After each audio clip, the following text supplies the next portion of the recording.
Ta historia wydarzyła się naprawdę. Polska, lata 90.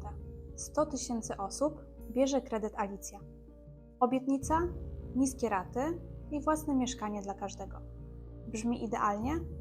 To popatrz teraz. Spłacasz kredyt przez 10 lat, miesiąc w miesiąc.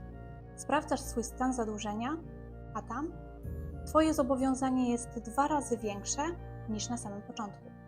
Jak to możliwe? To była finansowa kraina czarów. Logika była odwrócona.